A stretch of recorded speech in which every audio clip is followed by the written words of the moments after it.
घोणस आहे इथं खाली इथं ते पाईप आहे ना ब्लॅक कलर घोणस आहे हां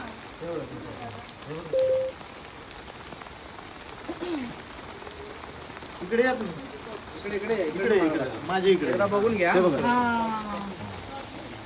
अंधारात दिसणार तर मला किती दिसते एक तू बाजूला हो तू काय करणार हे सर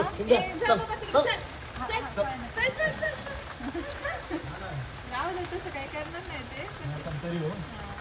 ते आले जय शिवराय मित्रांनो. खूप जोराचा पाऊस आहे खूप आमच्याकडे खूप जोराचा आणि ते घोणस जातीचा साप आहे बाजूला आहे बघा. कुंड्या ठेवल्यात काय थोडीशी जागा आहे. अजून गणस नाही यांच्या कोल्हापूरच्या भाषेत परड करून त्याच्यानंतर छत्री दे थोडीशी त्याच्यानंतर इंग्लिश मध्ये नसेल माहिती.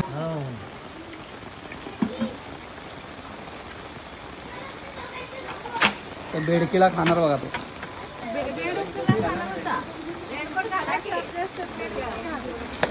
पावसानं पण ना उतरलं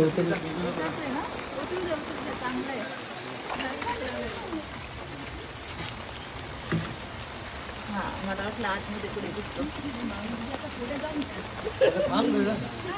चपळ झालाय छोटा साप खूप असा चपळ असतो घोणस आणि छोटा घोणस साप पकडणे म्हणजे खूप रिस्क असते मित्रांनो. आजगर बोलत होते इथे पण घोणस आहे अंगावर काळ्या टिपक्यांची साखळी दिसली की घोणस समजायचं. बकेटीमध्ये भरते याला हात नाही लावत आता पावसामुळे बाहेर आला असा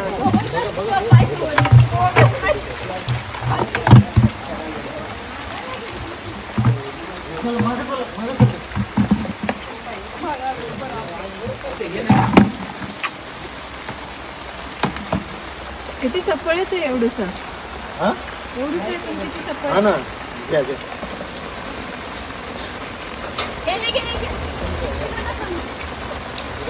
तर एक आयडिया केली की म्हणजे ह्या बकेटची खूप चपळ आहे याला हात लावणं म्हणजे खूप मोठी रिस्क आहे आणि ग्लोव्ज मध्ये जरी आपण पकडण्याचा प्रयत्न केला तरी सुद्धा त्याचे दात खूप मोठे मोठे असतात. एक मिनिट फोटो काढ.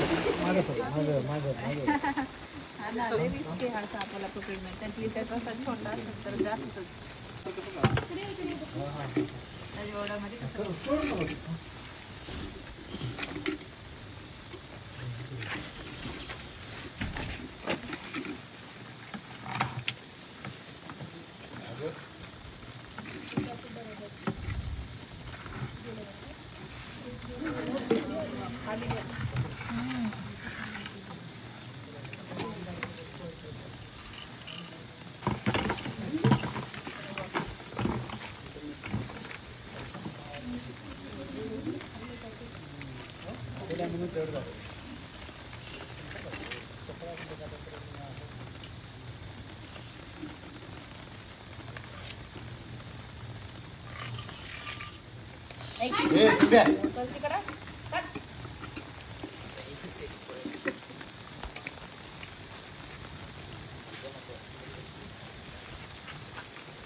पिशवी आहेत आपल्याकडे पण आता पावसात पूर्ण भिजणार. श्वास नाही घेता येत त्यांना पिशवी जरी भिजली तरी. दादानी तर आता काहीच नाही ह्याच्यापेक्षा भयानक पकडलं इथंच आमच्या इथंच या काही घोणसच का? हो घोणसच सेम दादाला माहिती की आज पाऊस खूप आहे. पाऊस पण झाला असेल.